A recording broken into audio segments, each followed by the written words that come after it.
الصلاة والسلام عليك يا رسول الله. الصلاة والسلام عليك يا رسول الله. الصلاة والسلام عليك يا حبيب الله. الصلاة والسلام عليك يا حبيب الله. الصلاة والسلام عليك يا نبي الله. الصلاة والسلام عليك يا نبي الله. صلى الله تعالى عليك وسلم. صلى الله تعالى عليك وسلم. ایسا کیا جائے اس کی آواز کو اور بڑھایا جائے. مجھے ایسا لگ رہا ہے کہ سانس بہت کھینچ رہا ہے. جب تک ہم 11 مرتبہ درود پاک پڑھیں. میں نے اپنی مسجد میں بھی شروعات میں 11 مرتبہ درود پاک پڑھا تھا. اور یہیں سے ہمارے کوشچن کا سلسلہ شروع ہوتا ہے. اچھا پہلے آپ مجھے یہ بتائیے کہ کل ہم نے کیا ٹائٹل لیا تھا جانتے ہیں آپ حضرات؟ بتائیے آپ حضرات. ہمارے ایک علامہ ہیں, علامہ قاری ظہیر الدین صاحب ممبئی کے.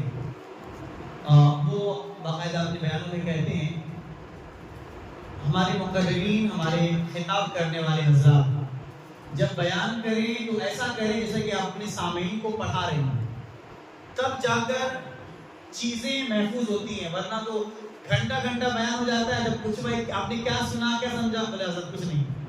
ٹھیک ہے, تو بیان کا مطلب ہوتا ہے گویا کہ ہم آپ کو پڑھا رہے ہیں اور آپ میرے سامنے پڑھ رہے ہیں. جب ایسی کنڈیشن پیدا ہو جائے تو پھر سمجھیے بیان کا حق ادا ہو گیا اور آپ کے سننے کا حق ادا ہو گیا.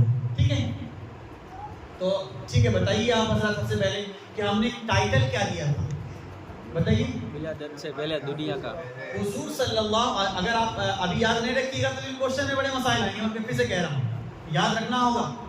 تو ٹائٹل تھا ہمارا حضور صلی اللہ تعالی علیہ وسلم کے آنے سے پہلے دنیا کی کنڈیشن کیا تھی. گویا کہ ہم آج جتنی باتیں سماعت کرنے والے ہیں وہ آج سے 1500 سال پہلے کی ہسٹری جاننے والے ہیں. کتنے سال پہلے؟ 1500 سال پہلے کی ہسٹری کیا تھی وہ آج ہم جاننے والے ہیں. اور یہی سے آپ کو معلوم ہو جائے گا آقا کریم صلی اللہ تعالی علیہ وسلم کے دنیا میں آنے سے پہلے حالات ایسے تھے گویا کہ انسان برا ایک انسانی پتلے میں جانور بن چکا تھا. رسول رحمت صلی اللہ علیہ وسلم جب تشریف لاتے ہیں تو انسان کو انسانیت کا درس دیتے ہیں. انسان اس وقت انسان تھا لیکن اس کے اندر سے انسانیت دور دور تک نظر نہ آتی تھی. لیکن رسول اعظم صلی اللہ علیہ وسلم جب تشریف لاتے ہیں تو اسی انسان کو انسانیت کا پاٹھ پڑھاتے ہیں. اب اگر ہم اس دور میں آج سے 1500 سال پیچھے چلے جائیے تو معلوم چلے گا پوری دنیا میں 5 قومیں ایسی تھی جن کا اپنا رسم و رواج الگ الگ تھا. باقی پوری دنیا انہی 5 میں آ جاتی تھی. یہودی نمبر 1, نمبر 2 نصرانی, نمبر 3 مجوسی, نمبر 4 ہمارے یہاں کے ہندو اور نمبر 5 عرب کے رہنے والے. ٹھیک ہے, یہ 5 طرح کی قوم ایسی تھی جن کا اپنا الگ سے رسم و رواج, ان کا بیٹھنا اٹھنا کھانا پینا سننا یہ سب الگ الگ تھا. باقی پوری دنیا کے لوگ انہی 5 میں آ جاتے تھے. ہم ان 5 میں سے پہلے کو سماعت کرنے والے ہیں وہ ہے یہودی. آپ جانتے ہیں, آپ کو سن کر حیران اور سن کر حیران ہوں گے. ابھی 1-2 دن پہلے کی خبر ہے کہ یہودیوں جس کو اسرائیلی کہتے ہیں, یہ اسرائیلیوں نے باقاعدہ فلسطینیوں کے بچوں پر اپنے گن کا اور اپنے بندوقوں کی مشق کی ہے. اللہ کہ میرا گن کا نشانہ صحیح جاتا ہے ایسے حالت. اب آپ آج کے اس 1500 سال پہلے یہودیوں کی کیا حالت تھی آپ کو آج جاننے کا موقع ملے گا. اب جانتے ہیں کہ یہودی کون ہے؟ کوئی اور نہیں, ایک نبی ہے جن کا نام ہے, نام یاد رکھیے گا, حضرت یعقوب علیہ السلام. کیا نام ہے؟ حضرت یعقوب علیہ السلام. یہ سوال نہیں ہے, آپ کو ایسا لگتا ہے میں آپ کو رٹاؤں گا ایسے. حضرت یعقوب علیہ السلام ان کے کئی بیٹے تھے، ان بیٹوں میں سے ایک کا نام تھا یہودا. کیا نام تھا؟ یہودا. یہ بھی سوال میں نہیں آئے گا، ٹھیک ہے، یہودا نام تھا. تو کہتے ہیں انہی جب یہودا نام تھا اس کے بیٹے اس طرح کرتے جتنے بھی اس کے بیٹے ہوتے گئے ان سب کو یہودی کہا جانے لگا. ٹھیک ہے، یہودی کہا جانے لگا. تو اب ہم جب یہودی کہتے ہیں تو بنی اسرائیل کے جو 12 خاندان تھے، ان 12 خاندانوں کو یہودی کے نام سے جانا جاتا ہے. آپ جانتے ہیں حضرت سلیمان علیہ السلام جب تشریف لائے تو ان کے زمانے میں، ان کے دور میں یہودی بت پرستی کرنے لگے. ورنہ تو اللہ تعالیٰ نے حضرت موسیٰ علیہ السلام پر توریت نازل فرمایا اور حضرت یعقوب علیہ السلام کو سدھارنے کے لیے ان کے درمیان بھیجا. کئی انبیاء کرام جانتے ہیں یہ ایک ایسی قوم، یہودی قوم ہے جن کو سدھارنے کے لیے کئی انبیاء تشریف لائے. ایک نہیں، کئی انبیاء تشریف لائے.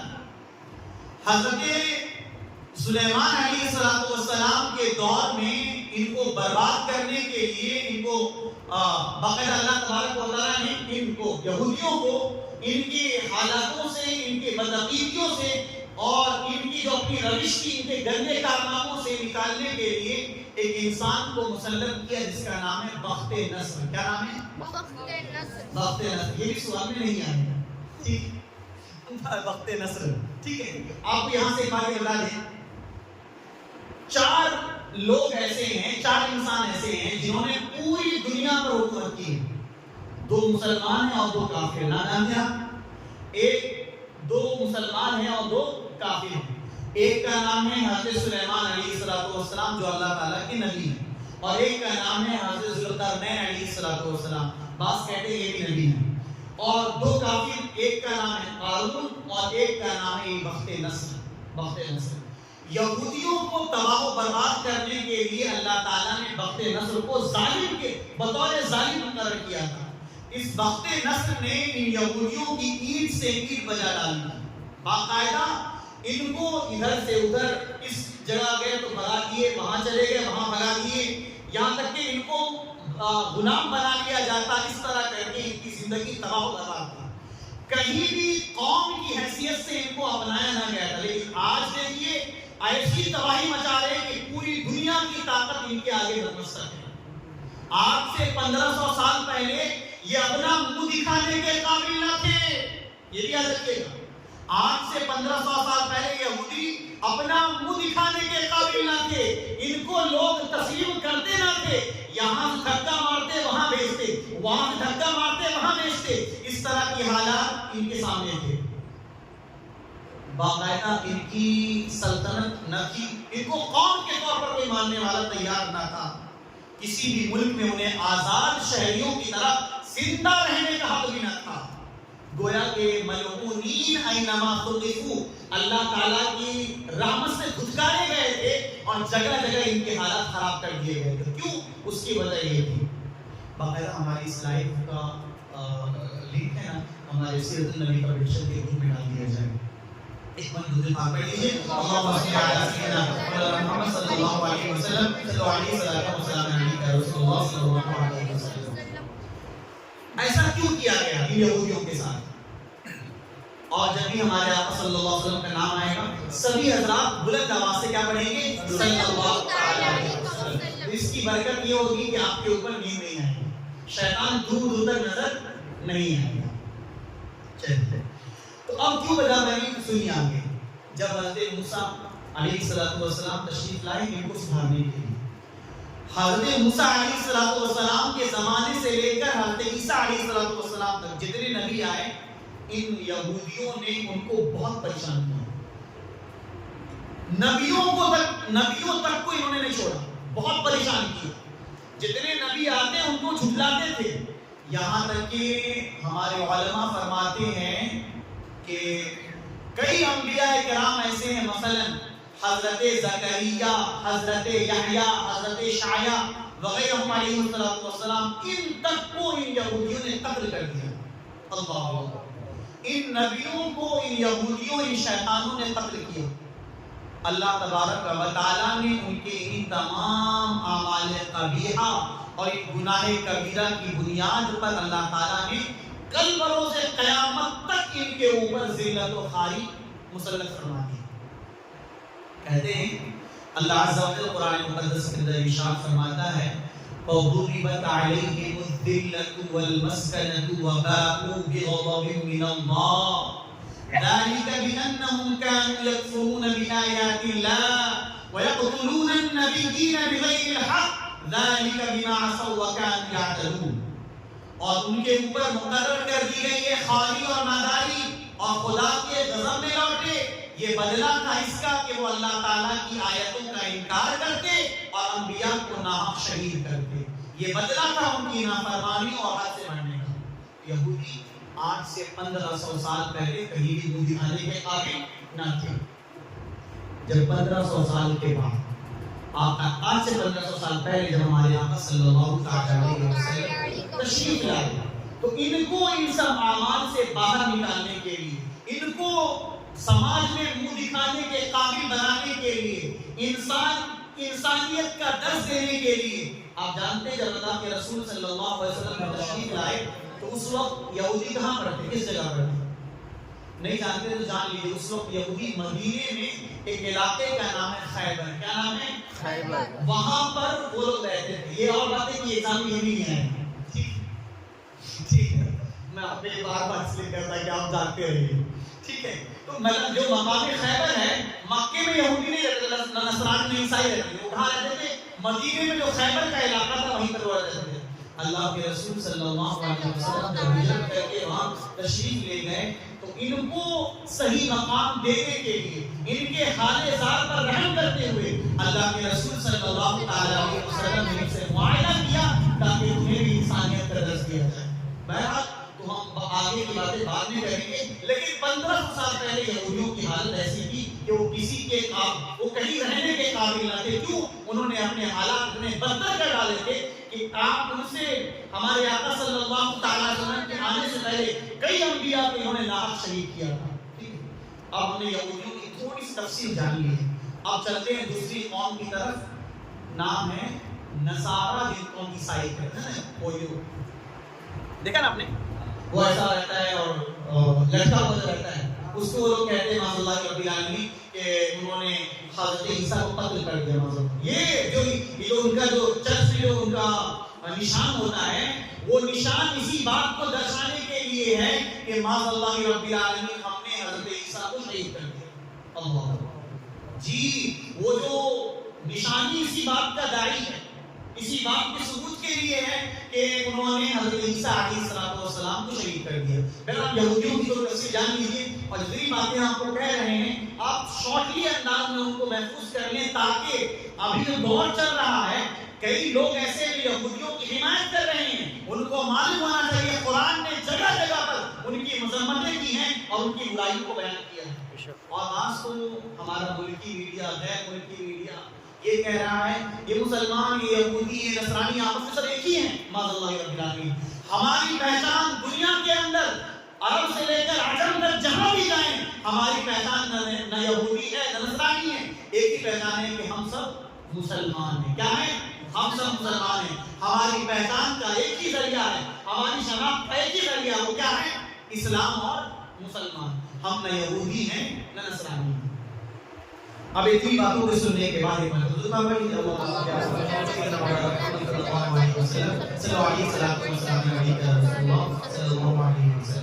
یہ شارٹلی انداز میں ہم نے یہودیوں کی تفصیل جان لی آج سے 1500 سال پہلے. اب ہم چلتے کسی عیسائیوں کی طرف. ہمارے ہندوستان میں سبھی رہتے ہیں، جانتے ہیں نا، لیکن جب آپ جانتے ہیں کہ سبھی رہتے ہیں تو آپ کو ان کی ہسٹری کا علم ہونا چاہیے، تھوڑا ہی صحیح لیکن علم ہونا چاہیے.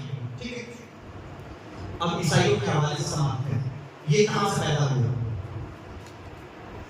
حضرت عیسیٰ بن مریم علیہ السلام نے بنی اسرائیل کے 12 قبیلوں کے سامنے رشد و ہدایت کی تعلیم کے لیے اپنے 12 شاگردوں کو چن لیا. گویا کہ ان اسرائیلیوں اور ان یہودیوں کو سکھانے کے لیے اللہ تعالیٰ نے حضرت عیسیٰ کو مبعوث فرمایا تھا. کن کو سکھانے کے لیے؟ ان اسرائیلیوں اور ان یہودیوں کو سکھانے کے لیے. لیکن آپ نے ان کی کرتوت اب تک جان لی کہ انہوں نے نبیوں کو قتل کر دیا, نبیوں کو شہید کیا. یہاں تک کہ نوبت ایسی بھی آئی کہ انہوں نے حضرت عیسیٰ علیہ السلام کو شہید کرنے کے لیے بھی قدم بڑھایا. البتہ ہم ان کے تھوڑے سے عقیدے جانتے ہیں, ان کا ماننا کیا ہے. آپ جانتے ہیں عیسائی کا ماننا یہ ہے معاذ اللہ رب العالمین خدا تین ہے. کیا ماننا ہے؟ خدا تین ہے. حضرت عیسیٰ کو اللہ تعالیٰ کا بیٹا مانتے ہیں. کیا مانتے ہیں؟ اللہ تعالیٰ کا بیٹا مانتے ہیں. اتنے بیوقوف ہیں کہ خدا وہی ہو سکتا ہے سمجھ کر قتل کر دیا. ٹھیک ہے. اور قرآن میں اللہ تعالیٰ نے فرمایا کہ بل رفعہ اللہ, ان لوگوں نے ہمارے نبی عیسیٰ مسیح کو قتل نہیں کیا ہے بلکہ اللہ تبارک و تعالیٰ نے آسمان کی طرف اٹھا لیا ہے. جب قیامت کی نشانیوں میں سے نشانی یہ ہے کہ آسمان سے حضرت عیسیٰ علیہ السلام زمین پر تشریف لائیں گے. آپ کا نکاح بھی ہوگا, بچے بھی ہوں گے, آپ کی یہاں اولاد کی پیدائش بھی ہوگی. کئی سالوں کے بعد پھر قیامت وسیع ہوگی. تو ان شیطانوں کو کیا معلوم کہ تم نے جس کو حضرت عیسیٰ بول کر شہید کیا تھا وہ حضرت عیسیٰ علیہ السلام نہیں ہے. بہرحال تو ان کی کرتوت اس طرح تھے کہ وہ باقاعدہ تین خداؤں کے ماننے والے تھے اور ان کے درمیان حالت ایسی تھی کہ دھیرے دھیرے کر کے ذلت و رسوائی کے اور اپنی نفسانی خواہشات کے مطابق سب چیزیں کیا کرتے تھے. یہاں تک کہ اللہ تبارک و تعالیٰ نے اپنے آخری پیغمبر حضور رحمت عالم صلی اللہ علیہ وسلم کو دنیا میں جلوہ فرمایا اور ان عیسائیوں کے معاملات کو سدھارنے کے لیے رسول اکرم صلی اللہ علیہ وسلم نے 8 سے 1400 سال پہلے ان کے سامنے دعوت اسلام پیش کی. ہم نے یہ دو کے حوالے سلام کر لیا. ایک بار بہت دوسری بات پڑھ لیتے ہیں. اللہم صلی اللہ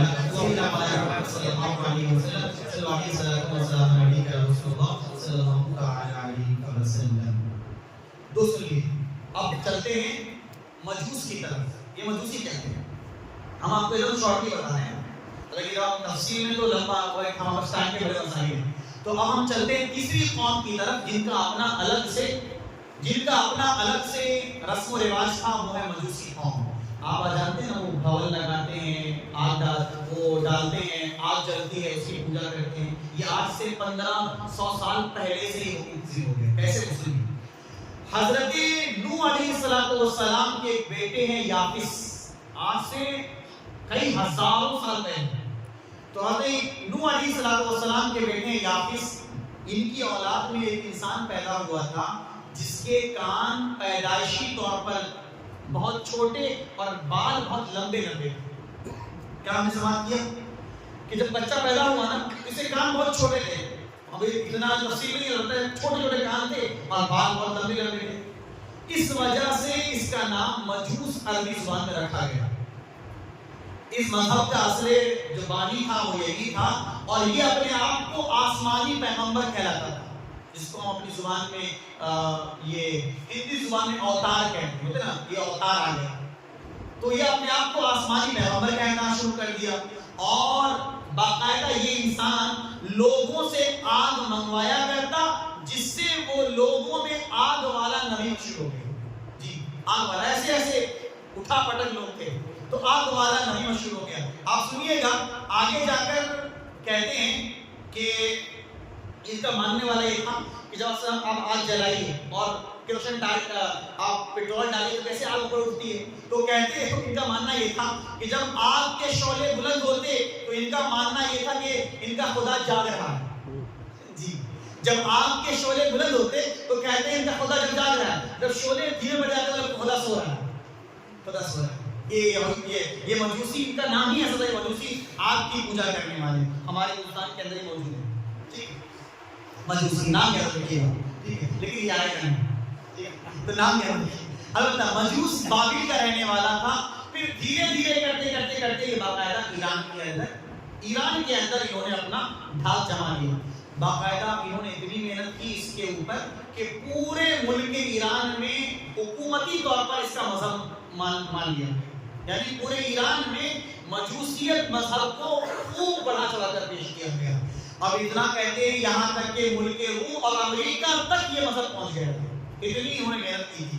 بہرحال دھیرے، اور ان کے جو ماننے والے تھے وہ کیسے جانتے، وہ ان کے ماننے والے داڑھی بالکل شیو کرا لیا کرتے تھے، ان کے مونچھیں بہت لمبی لمبی بڑی بڑی ہوتی تھی، سر کے بال کانوں تک لمبے رکھتے تھے اور ننگے سر رہا کرتے، ان کا اپنا عقیدہ تھا کہ ان کے بال کانوں تک لمبے ہوتے اور اسی کے ساتھ ساتھ ان کی مونچھیں لمبی لمبی ہوا کرتی تھی، اور یہ باقاعدہ اپنے کمر پر وہ کالا دھاگا یا لال دھاگا جو باندھا کرتے اس کو زنار کہتے ہیں۔ آج بھی ہمارے یہاں کے ہندو مسلم رہتے ہیں، تو اس دور میں آج سے 1500 سال، کئی سو سالوں پہلے ان کا یہ طریقہ نہ تھا۔ اب آج سے 1400 سال پہلے، 1500 سال پہلے ہمارے آقا صلی اللہ علیہ وسلم جب تشریف لائے تو ان کی اسی حالت کو دیکھتے ہوئے ان تمام بدعقیدوں کو باہر نکالنے کے لیے اللہ کے رسول صلی اللہ علیہ وسلم نے دین کے درمیان بھی دعوت اسلام پیش کی۔ ٹھیک ہے، ایک بار توحید اللہ پڑھ لیں، اللہم صل علی سیدنا محمد صلی اللہ علیہ وسلم، صلی اللہ علیہ وسلم۔ سما کے لیے تین ہوں گے۔ اب چلتے ہیں، اب آپ تھوڑا خیال کیجئے، آپ سوچئے جس ہندوستان کے اندر ہم رہ رہے ہیں، آج سے 1500 سال پہلے ہمارے ہندوستان کی حالت کیا تھی؟ کتنا زیادہ نہیں، 1500 سال پہلے ہمارے ہندوستان کی حالت کیا تھی وہ ہم جاننے والے ہیں۔ کچھ لوگوں نے اگر کچھ اور پڑھا ہوگا تو اپنا کریکشن کیجئے گا، ہم بتائیں گے چھوٹی انداز میں۔ کہتے ہیں آج سے 1500 سال پہلے چلے جائیں تو ملک ہندوستان پر بسنے والے قوم کی حالت بد سے بدتر تھی، اور کیا کہتے ہیں، بولے تمہارا اسلام تو آج سے 1400 سال پہلے ہی آیا ہے، اس سے پہلے تمہارا تو وجود نہ تھا۔ بھائی صاحب، اگر آپ ہمارے آقا سے پہلے لوگوں کی حالت کسی جانور سے کم نہ تھی، یہ تو ہمارے آقا کی مہربانی ہے لوگوں پر کہ انسان کو انسان بنایا۔ اگر ہمارے آقا نہ آتے تو آج انسان کے روپ میں جانور ہوتے۔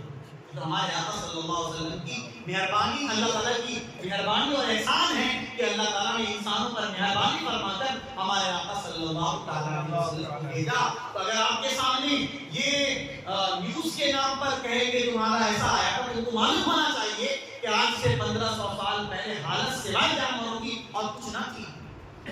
اب ہم آتے ہیں تھوڑا سوال آگے بڑھتے ہیں۔ آپ نے ایک نام سنا ہوگا مہابھارت، ٹھیک ہے؟ کہتے ہیں یہ خدا کی حقیقت ہے، یعنی ہمیں نہیں، ہمارے یہاں کے ہندوستانی غیر مسلموں کا ماننا ہے ایسا ہوتا ہے۔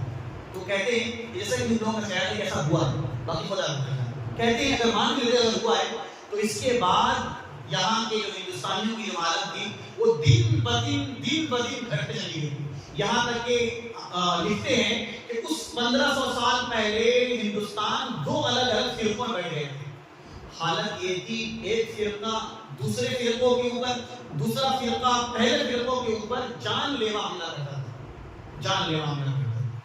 تو کہتے ہیں دھیرے دھیرے کرتے کرتے کرتے حالت بد سے بدتر ہو گئی، اور ان کاٹا پیٹی حالات میں چند لوگ ہی ہندوستان کے اندر بچے تھے۔ اب آگے بڑھ کر کہتے ہیں حضرت عیسیٰ علیہ السلام کی آمد سے تقریباً 600 سال پہلے اس ملک میں ایک نیا مذہب کا وجود ہوا تھا، جس کو آپ بھی جانتے ہیں، ہم بھی جانتے ہیں۔ اس مذہب کا نام ہے بدھسٹ۔ کیا نام ہے؟ بدھ مذہب۔ کیا نام ہے؟ بدھ مذہب۔ آپ جانتے ہیں آج چائنا کے اندر اس کا پھیلاؤ زیادہ ہے، لیکن اس کی شروعات ہمارے ہندوستان کے اندر ہوئی تھی، کہیں اور سے نہیں۔ ملک ہمارا جو ہندوستان کا ایک اسٹیٹ ہے بہار، وہاں پر ایک اس اسٹیٹ میں، بہار اسٹیٹ میں ایک ڈسٹرکٹ ہے گیا، وہاں پر گوتم بدھ کا جنم ہوا تھا۔ کیا نام اس کا؟ گوتم بدھ کا جنم ہوا تھا۔ آپ فرماتے ہیں کہ حضرت عیسیٰ علیہ السلام کے آنے سے تقریباً 600 سال پہلے کی بات ہے، ان کے بھی آنے سے 600 سال پہلے کی بات ہے، گوتم بدھ کی پیدائش گیا بہار کے اندر ہو گئی تھی۔ آپ جانتے ہیں اس گوتم بدھ کی پیدائش کے بعد اس مذہب کو، بدھ مت کے مذہب کو پورے ہندوستان کے اندر پھیلایا گیا، اور اس وقت پورے ہندوستان کے اندر ایک ہی کا زیادہ مان سمان تھا، وہ ہے بدھ مت کا، ٹھیک ہے؟ لیکن کئی سو سال بدھ مت لوگوں نے ہندوستان کے اندر حکومتیں کی، ہندوستان کے اندر پھیلایا، بہت پھیلے، بہت زیادہ۔ اسی لیے ہمارے ہندوستان کی ہسٹری میں بدھسٹوں کا ایک اہم کردار رہا ہے۔ ٹھیک ہے، تو کرتے کرتے کرتے وقت گزر گیا، لیکن ایک قوم ایسی بھی آتی ہے جنہوں نے بدھ مت کے لوگوں کو برسر عام قتل کیا، اس کا نام پیواڑے برہمن ہے۔ آپ نام سنا ہوگا، جانتے ہیں؟ تو کہتے ہیں برہمنوں نے باقاعدہ بدھ مت کے لوگوں کو جہاں پایا وہاں قتل کیا، اور یہاں تک کہ ہندوستان کے اندر سے ان کو باہر نکال دے گا، تو یہ برما اور چائنا اور اس طرح کر کے وغیرہ وغیرہ الگ الگ علاقوں میں ان کو مار کھدیر کر بھیجا۔ حالت یہ نکلی کہ جب یہ لوگ یہاں سے باہر نکلتے ہیں تو اس وقت جو لوگ بچتے ہیں تو بدھ مذہب کے ختم ہونے کے بعد ہندوستان کئی الگ الگ فرقوں میں بٹ جاتے ہیں، اور ملک بھر میں جو اب تک صرف گوتم بدھ کو ماننے والے تھے سینکڑوں بتوں کی پرستش کرنے لگتے ہیں۔ کہتے ہیں بجلی، پانی، درخت، سانپ، بندر، اینٹ، پتھر، سبوں کی کوئی پرستش کی جانے لگی۔ پھر اس ملک میں حالت ایسی ہوئی آج سے 1500 سال پہلے کہ پورے انسانوں کو اس ہندوستان کے اندر 4 طبقوں میں بانٹ دیا گیا۔ کن طبقوں میں؟ 4 طبقوں میں بانٹ دیا گیا۔ ایک کا نام برہمن، دوسرا کا نام چھتری، اور تیسرے کا نام ویش، اور چوتھے کا نام شودر۔ آج بھی ہے، آج بھی جانتے ہیں، خاص لوگ مانا پڑتا ہے، آج بھی ان کے یہاں حالت ایسی ہے کہ جو ان کا الگ سن کیا کہ شودر جو لوگ ہیں ان کو وہ اپنے یہاں سے پانی تک پینے نہیں دیتے۔ کہ آج سے 1500 سال پہلے سے چلا رہا کہ انہوں نے اپنے لوگوں کو 4 گروپ میں بانٹ دیا تھا۔ یہی وجہ ہے کہ ہندوستان کے اندر ان کے اپنے الگ الگ کاسٹ ہیں، کوئی ایس ایس سی کاسٹ ہے، کوئی ایس ٹی کاسٹ ہے، کوئی یہ کاسٹ ہے، لیکن قربان جائیں جب 1500 سال کے بعد 1500 سال پہلے رسول اعظم صلی اللہ علیہ وسلم جب تشریف لاتے ہیں تو ان تمام بھید بھاؤ ختم کرتے ہیں، اور ایک ہی نام ہوتا ہے وہ اسلام اور مسلمان۔ ہمارے مذہب کے ماننے والوں کا کوئی جات نہیں، کوئی ذات نہیں، کوئی اونچا نہیں، کوئی نیچا نہیں، سب کا ایک ہی پلیٹ فارم پر نام آئے گا، وہ ہے مسلمان اور اسلام۔ یہی وجہ ہے کہ ہمارے یہاں یہ جو خان ہے، شیخ ہے، پٹھان ہے، یہ سید ہے وغیرہ، کوئی جاتی نہیں ہے، یہ آپس میں پہچان کا ذریعہ ہے۔ ہمارے یہاں کوئی اونچا ذات والا، نیچا ذات والا، بیچ ذات والا کوئی نہیں ہے۔ اگر ہماری مسجدوں میں اگر کوئی صف میں آتا ہے تو کسی کا یہ ذات کہہ کر الگ نہیں، بلکہ تمام لوگوں کا ایک ہی صف ہوگا اور تمام لوگ ایک ہی صف میں آ کر بیٹھیں گے۔ یہ ہمارے مذہب اسلام میں آ کر جب اسلام آیا تو آقا محمد صلی اللہ علیہ وسلم نے تمام ذاتیں ختم کی اور کیا فرمایا؟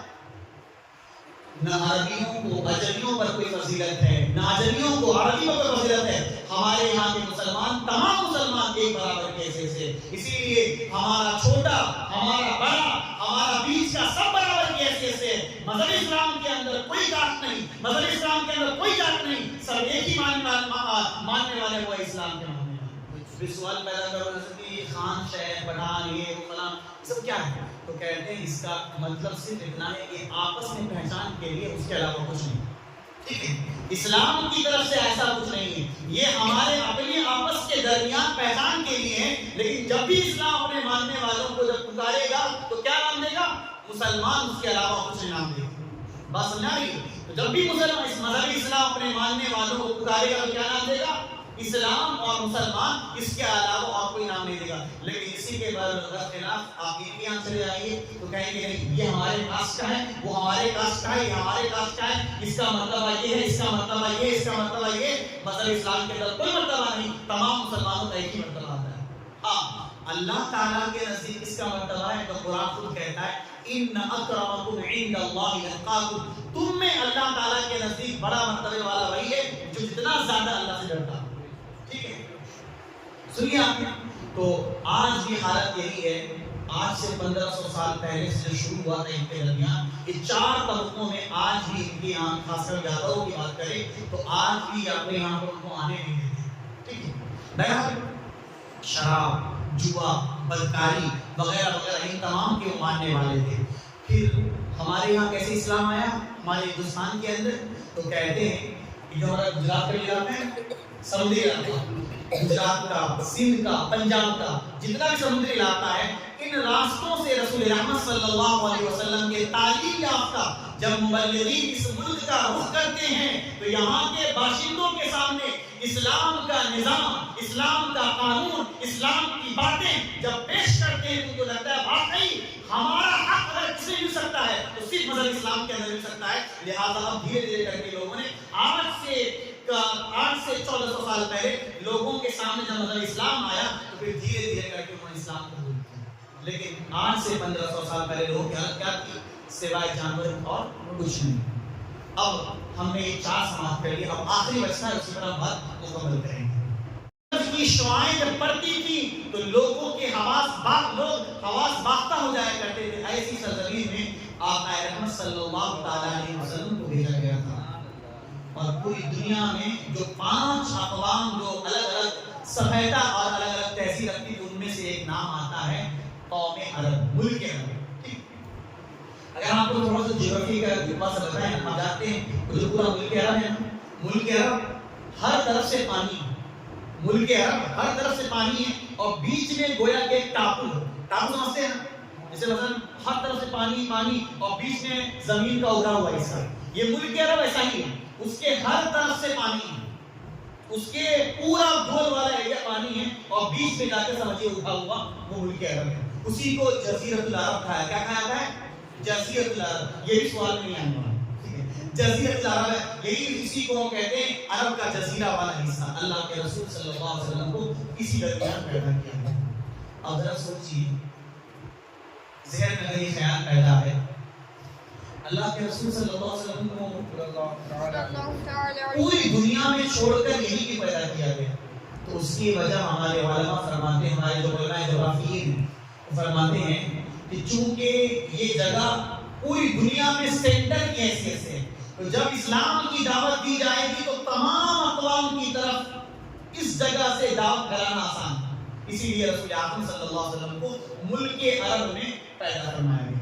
اب دیکھیے ہمارے آپ سوچیں گے آپ نے کیسے کہہ دیا کہ ملک عرب والے یعنی عرب کے جو لوگ تھے بہت بدترین تھے. تو سنیے، وہ تو اپنے آپ کو کہتے تھے کہ ہم حضرت ابراہیم کے ماننے والے ہیں، اللہ تعالیٰ کے جو نبی ہیں حضرت ابراہیم علیہ السلام کے ماننے والے ہیں، لیکن انہوں نے ان کی تعلیم کو بالکل ختم کر دیا. کیسے ختم کر دیا؟ آپ کو سن کر تعجب ہوگا، جو کعبے کا طواف کیا ہے نا حضرت ابراہیم نے، حضرت ابراہیم کو ہوا تھا نا کہ کعبہ باقاعدہ کعبے کی تعمیر کی تھی، جانتے ہیں اس مکے کی سرزمین کو کس نے آباد کیا تھا؟ مکے کی، آپ جواب دیجیے، مکے کی سرزمین کو کس نے آباد کیا تھا؟ نہیں معلوم آپ کو؟ ہم ہر سال جن کے نام پر قربانی کرتے ہیں، حضرت ابراہیم کے بیٹے حضرت اسماعیل علیہ نبینا علیہ السلام. حضرت ابراہیم نے اپنے بیٹے حضرت اسماعیل کو چھوڑا تھا، پھر ان کی نسلیں وہاں بڑی تھی، وہی آباد تھے. تو براہ راست ملک عرب میں خاص کر اگر ہم مکہ اور اس کے آس پاس کی بات کریں تو حضرت ابراہیم ہی نے کعبے کی تعمیر کی، کعبے کا طواف شروع کیا. تو ابراہیم کے ماننے والے تھے لیکن تعلیم جس اس کا الٹا تھا. آپ کو بتا دیں کہ حضرت ابراہیم علیہ السلام کی تعلیم کو بالکل الٹا کر کے کعبے کا طواف بالکل ننگا کیا کرتے تھے. اللہ، اب سوچ لیجیے آج سے 1500 سال پہلے کیسی ان کی حالت ہوتی ہوگی. پورا اوپن ہو کر وہ کعبے کا طواف کیا کرتے تھے، پورا ننگا ہو کر. اور ان میں شراب نوشی عام تھی. وہ کہتے ہیں کسی عورت کو اپنی پراپرٹی میں سے وہ بالکل حصہ نہ دیتے تھے. عورتیں اور بچے اپنے والدین اور دیگر رشتہ داروں کی وراثت سے قطعا محروم تھے. صرف جو ان کے بالغ مرد تھے، جو بڑے مرد تھے، ان کو ہی وراثت میں حصہ ملتا تھا. اگر کسی کا شوہر مر جاتا تو اس پر بھی اس کا کوئی قریبی رشتہ دار حتیٰ کہ خود اس کا سوتیلا بیٹا اس پر حق جما لیتا تھا. اس دور میں ملک عرب میں اگر کسی خاتون کی کوئی خاتون بیوہ ہو جاتی تو اس کا سوتیلا بیٹا ہی اپنی ماں سے شادی کر لیتا تھا. اللہ، آگے کہتے ہیں عورت کی رضامندی کا بھی خیال نہ کیا جاتا. بے پردگی اور جسم کی نمائش سارے معاشرے میں عام تھی. اور شریف کہے جانے والے لوگوں کا کیا حال تھا؟ کہ وہ اپنی لڑکیوں کو زندہ دفن کر دیا کرتے تھے. آگے کہتے ہیں کچھ لوگ تو ایسے تھے باقاعدہ کنویں پر اپنی بچیوں کو کھڑا کرتے اور گہرے کنویں میں ڈھکیل دیا کرتے تھے. اور ان سب کو وہ فخریہ انداز میں کہتے. دیکھو میں نے ایسا کیا. آج سے کئی مہینوں پہلے میں نے باقاعدہ یہیں پر ایک بات کا میں نے آپ کو بیان کیا تھا. ایک صحابی رسول ہیں حضرت صعصع بن ناجیہ رضی اللہ تعالیٰ. وہ اللہ کے رسول کی بارگاہ میں تشریف لاتے ہیں اور ایمان کے منصب سے سرفراز ہوتے ہیں. تو عرض کرتے ہیں یا رسول اللہ صلی اللہ علیہ وسلم میں نے غیر ایمان کی حالت میں اس طرح کر کے 300 سے زائد بچیوں کو بچایا کہ اللہ تعالیٰ مجھے اس کا انعام عطا فرمائے گا. تو 2 قبیلوں کا نام زیادہ آتا ہے, اس خاندانوں کا نام زیادہ آتا ہے اس مردود کام میں. ایک قبیلے کا نام قبیلہ تیم اور ایک قبیلے کا نام ہے قبیلہ بنی اسد. یہ 2 خاندان والے اپنی پیدا ہونے والی بچیوں کو زندہ گاڑ دیا کرتے تھے اور باقاعدہ گہرے کھائی نہیں کنویں میں دھکیل دیا کرتے تھے. ٹھیک ہے, یہ نام یاد رکھیے گا. یہ اور باتیں یہ بھی نہیں ہے. ٹھیک ہے, ایسی حالت تھی. جوا بازی, توہم پرستی, خبیث روحیں اور اس طرح کر کے. اور ان کی حالت آج سے 1500 سال پہلے کیا تھی کہ باقاعدہ جب ایک خاندان سے دوسرے خاندان میں لڑائی ہو جاتی تو ایک جھگڑا 40 سال تک چلتا تھا. اب ذرا سوچئے ایسے لوگوں کے درمیان رسول رحمت صلی اللہ علیہ وسلم کو پیدا کیا جانا. اب سوچئے کلپنا سے بھی وچتر ہے کہ اللہ کے رسول کو ایسے لوگوں کے درمیان پیدا کیا گیا جو انسانی بھیش بھوشا میں جانور سے بدتر تھے. اب ذرا سوچئے کون ایسا باپ ہوگا جو اپنی بیٹیوں کو زندہ درگور اپنے ہاتھوں سے دفن کرے؟ کون ہوگا؟ تو گویا کہ اللہ کے رسول صلی اللہ علیہ وسلم کی ذات آنے سے پہلے لوگ گرچہ باڈی بدن والے تھے لیکن ان کا دل, ان کا سب کچھ پتھر کا ہو چکا تھا. آقا رحمت صلی اللہ علیہ وسلم کو انہی لوگوں کے درمیان جب پیدا فرما دیا گیا تو ان کا دل ایسا نرم ہوا کہ باقاعدہ موم کی بتیوں سے زیادہ نرم ہو گیا. اب آج سے 1500 سال پہلے ہم نے شارٹلی انداز میں سماعت کر لیا کہ پوری دنیا کی حالت بس سے بدتر تھی. اب ان تمام کیفیتوں کے ساتھ ضرورت ایسے انسان کی تھی جو پوری دنیا میں دعوت اسلام کو پھیلائے, انسان کو انسان بنائے اور ان کو ایک خدا کی طرف بلائے. لہذا ایسے حالات میں اللہ تعالیٰ نے اپنے سب سے آخری نبی محمد صلی اللہ علیہ وسلم کو اس دنیا کی میں بھیجتا ہے. اپنے رسول اعظم صلی اللہ علیہ وسلم ایسے پرکشش اور ایسے پرخطر حالات میں اس دنیا میں تشریف لاتے ہیں. وہ ایک بڑے مجاہد آنے والے قیامت تک کے لوگوں کو ایسا درس دیا جتنے بھی لوگ آگے جا کر اچھائی سے جڑیں گے سب کا نام ہمارے آقا صلی اللہ علیہ وسلم کی ذات بابرکت میں آئے گا. کیونکہ ایسے حالات میں پوری دنیا میں جہاں پر ہر طرف افراتفری, لوگوں کو بدنام کرنا, لوگوں کو قتل کرنا, لوگوں کے حقوق کو چھیننا, اگر کوئی انسان ایسا ہے جنہوں نے لوگوں کے حقوق دلائے ہو کوئی اور نہیں, ہمارے آقا صلی اللہ علیہ وسلم ہے. یہی پر ہماری بات مکمل ہوتی ہے انشاءاللہ تعالی. اب ہم کل آئیں گے, ٹائٹل کا نام رہے گا ہمارے آقا صلی اللہ علیہ وسلم کس طرح سے پیدا ہوتے ہیں, کس سرزمین پر پیدا ہوتے ہیں, کس خاندان میں پیدا ہوتے ہیں. میں آپ کو ڈیمو کے طور پر آپ کو ایک بات بتا دوں, آپ کو ہینٹ دے رہا ہوں, چاروں سمجھیے. آپ خاندان کے حوالے سے معلومات رکھ لیجیے جو ہم نے آج کے اس بیان میں آقا کریم صلی اللہ علیہ وسلم سے پہلے دنیا کی حالت کے وہ نے بس سمجھیے اتنا سب کچھ ہم نے آپ کو تقریباً 15-20 منٹ میں بتا دیا. کل ہم جب چلیں گے تو گویا کہ ہم آقا کریم صلی اللہ علیہ وسلم خاندان پر بات کریں گے اور آپ کی پیدائش پر بات کریں گے. اگر آپ چاہیں تو پہلے سے پڑھ سکتے ہیں اور یہ آپ کا بہت اہم ٹاپک ہوگا. اور ایک چیز کو آپ ذہن نشین کیجیے گا, بہت ساری چیزوں سے آپ کا آمنا سامنا ہوگا, لہٰذا ایک چیز پر نظر رکھیں. اللہ تعالیٰ ہمیں کہنے سننے سے زیادہ عمل کی توفیق عطا فرمائے. اللہ تعالیٰ ہمیں اپنی تاریخ جاننے کی اور اس کو اپنے دل و دماغ میں محفوظ کرنے کی توفیق عطا فرمائے اور سیرت رسول سے ہمیں جڑنے کی توفیق عطا فرمائے. آخر میں یہ بات کر کے مکمل کرتے ہیں. ہمارے علماء فرماتے ہیں ایک ماں اور خاص کر خواتین سماعت کر رہی ہیں کہ آج سے 15 سال پہلے خواتین کی کیفیت کیا تھی. ان کو کہیں کا نہیں چھوڑا گیا تھا, کسی لائق سمجھا نہ گیا تھا. آج سے ہم 15 سال پہلے بات کر رہے ہیں. خواتین کی کوئی حیثیت کی نہیں. خواتین کو خواتین کا مقام ہمارے آقا نے دیا. خواتین کو خواتین کا مرتبہ ہمارے آقا نے دیا. خواتین کے قدموں کے آگے جنت ہمارے آقا نے رکھا ہے. ورنہ ان کی حالت بس سے بہتر. بہرحال ہمارے علماء فرماتے ہیں اگر ایک ماں اور باپ ہونے کی حیثیت سے اگر ہم اپنے بچے کو سب سے بڑا تحفہ ان دنوں میں اگر ہم کوئی دے سکتے ہیں تو اپنے بچوں کے سینوں اور بچیوں کے سینوں میں سیرت النبی ڈھونڈو. یہ ماں باپ ہونے کی حیثیت سے سب سے بڑا تحفہ ہوگا, سب سے بڑا تحفہ ہوگا. اگر آپ اگر واقعی آپ اچھی ماں ہیں اور اچھے باپ ہیں تو آپ کا اپنی جانب سے سب سے بڑا تحفہ یہی ہے کہ اپنے بچوں کے سینوں میں سیرت النبی ڈال دو. اگر آپ نے ڈال دیا تو سمجھیے آپ نے اپنا سب سے بڑا کام کر لیا. اللہ تعالیٰ ہمیں اسی توفیق عطا فرمائے. السلام علیکم ورحمۃ اللہ وبرکاتہ. السلام علیکم.